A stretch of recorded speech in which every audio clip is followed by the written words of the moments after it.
Hello, welcome to our channel. ప్రముఖ జ్యోతిష్ నిపుణులు వేణుస్వామి రేవంత్ రెడ్డి గారికి పదవీ గండం ఉందని చెప్పి నిన్న ఒకటి వీడియో సామాజిక మాధ్యమాల్లో వైరల్ అవుతున్నది. ఈ విషయంపై విశ్లేషించడానికి మనతో సీనియర్ జర్నలిస్ట్ శ్రవణ్ కుమార్ గారు ఉన్నారు. వారిని అడిగి మరిన్ని వివరాలు తెలుసుకుందాం. శ్రవణ్ కుమార్ గారు, నమస్కారం. నమస్కారం అండి. ఈ జ్యోతిష నిపుణులు వేణుస్వామి రాష్ట్ర ముఖ్యమంత్రి రేవంత్ రెడ్డి గారికి పదవీ గండం ఉందంటూ నిన్నటి నుంచి ఒక వీడియో వైరల్ అవుతున్నది. అయితే వేణుస్వామి గారు చెప్పినవి చాలా వరకు వాస్తవాలు అయినాయి. రేవంత్ రెడ్డి గారి గురించి చెప్పింది కూడా వాస్తవం అవుతుందని అనుకుందామా? మీ విశ్లేషణ ఏంటి దీనిపైన?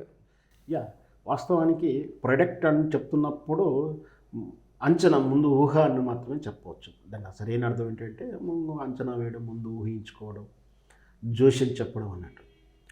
జ్యోతిష్యము చెప్పడము అంటే, జాతకం చెప్పడం అంటే ఉన్నటువంటి గ్రహాల క్యాలిక్యులేషన్ ప్రకారం చెప్పడం జ్యోతిష్యం అవుతుంది. సరే, ఏదైతేనో ఏదో ఒక రూపంలో మన ప్రముఖ జ్యోతిశాస్త్ర నిపుణుడు వేణుస్వామి గారు తరచూ ఈ తనకు పరిచయం ఉన్నా లేకున్నా సెలబ్రిటీల యొక్క జాతకాలను ఆయన విశ్లేషించడం, చెప్పడం, వైరల్ అవ్వడం, సామాజిక మాధ్యమంలో తాను కూడా వైరల్ ఉండాలనుకోవడం, పేరు ప్రఖ్యాతులను ఎక్స్పెక్ట్ చేస్తున్నాడా, లేదు సెలబ్రిటీ గురించి చెప్పడం వల్ల తనకు బిజినెస్ ట్రెండ్ వస్తుంది అనుకుంటున్నారా, రీజన్ ఏదైనా సరే ఎవరు అడిగినా అడగకున్నా సెలబ్రిటీల విషయాల్లో తన సినీ తారలు, స్పోర్ట్స్, పొలిటికల్ లీడర్స్ వ్యక్తులయ్యి లేదా ఆ తాలూకు ఇన్సిడెంట్స్లు విషయాలని, అంటే క్రికెట్ మ్యాచ్ కూడా గెలుస్తుందా గెలవదా, ఎన్నికల ఫలితాల్లో ఎలా ఉండబోతున్నాయి, వ్యక్తిగతంగా ఎలా ఉండబోతుంది, ఇలాంటి ఇన్సిడెంటల్స్గా ఎలా ఉండబోతుంది, వాటి అన్నిటికి కూడా వేణుస్వామి గారు ప్రైవేట్ ఛానల్ను తాను ట్వీట్ చేయడం, రకరకాల ఈ జ్యోతిషం చెప్పడం గత కొంతకాలం నుంచి ఉంది. చాలా వరకు నిజాలయ్యాయని, కొన్ని సందర్భంలో నిజాలు కాని అని కూడా విమర్శలు కూడా వచ్చాయి. మనం కూడా మన విశ్లేషణలో కూడా, నేను కూడా వివిధ ఛానల్లో కూడా కొన్ని అభ్యంతరాలు కూడా చెప్పడం జరిగింది. సరే, ఏదైనా సరే ఇప్పుడు ఈ రోజున్న టాపిక్ ప్రకారం రేవంత్ రెడ్డి గారికి పదవి గండం ఉంది. ఆ పదవి గండం ఎలా ఉంది అంటుండంటే, శని బుధుడిని చూస్తున్నాడని, దానివల్ల రేవంత్ రెడ్డికి నోటి ద్వారా వచ్చే కష్టాలు అని చెప్తున్నా, అంటే నోటి దూల వల్ల కొన్ని కష్టాలు వస్తాయని, లేదా ఎవరైనా ఔత్సాహికులు తనని ఇబ్బంది పెట్టేటువంటి స్టింగ్ ఆపరేషన్ అంటాం మన మీడియా భాషలో, అంటే తను ఏదన్నా ఒక ప్రమేయానికి లోబడుతున్నాడు, చట్టానికి అతిక్రమించి పనిచేస్తున్నాడు అని చెప్పేసి ముందస్తుగా సమాచారం ఉన్నప్పుడు స్టింగ్ చేయడం అనేది మీడియా సంస్థల్లో కానీ ప్రభుత్వ కొన్ని విభాగాల్లో ఉంది.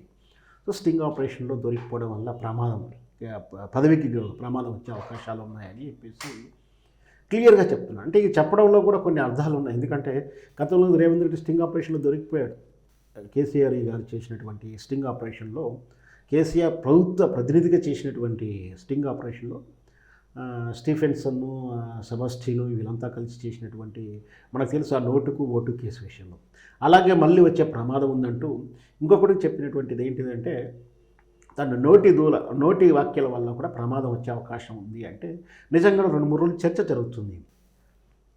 నిన్న మాట్లాడుతూ రేవంత్ రెడ్డి, కేసీఆర్ నువ్వు కొడవపురితో ఉన్నాం, పిసుకుతాం, తొక్కుతాం, చంపేస్తాం అంటూ ఒక ఉన్నతమైనటువంటి హోదాలో ఉన్నటువంటి ఒక వ్యక్తి చాలా చీఫ్గా, అంటే ఒక గల్లీ కార్యకర్త కూడా మాట్లాడనంత లెవెల్కి దిగజారి మాట్లాడే విధానం చూస్తున్నాం.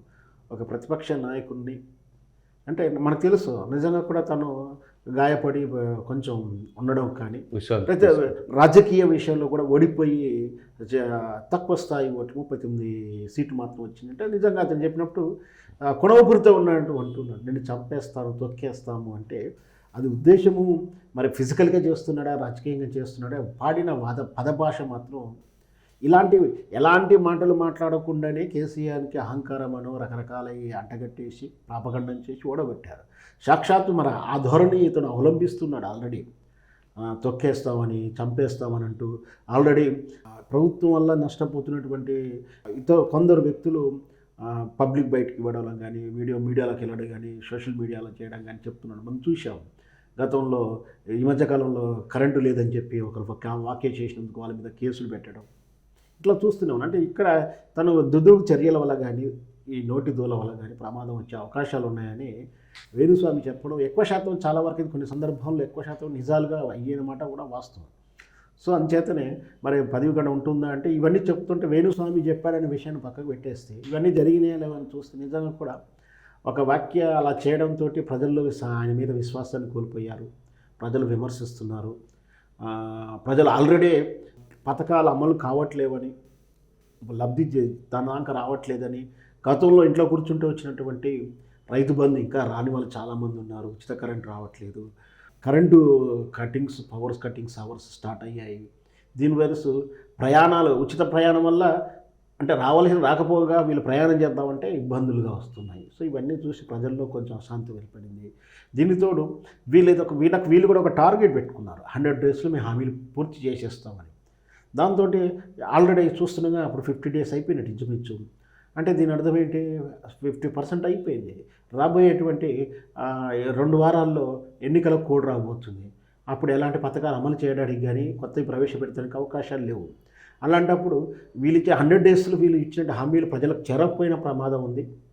ఒకవేళ చేరితే అంటే ప్రతిఫలం అందిన వాళ్ళు సరే పాజిటివ్ ఉంటారో నెగిటివ్ ఉంటారో కానీ ప్రతిఫలం అందని వాళ్ళు చాలా నెగిటివ్గా ఉంటారు. ఎందుకంటే ప్రజల ఆలోచన ధోరణి మారింది. ఎందుకంటే ఇప్పుడు రేషన్ కార్డు అప్లై చేసిన వానికి రాలేదు, వాళ్ళకు కోపం ఉంటుంది.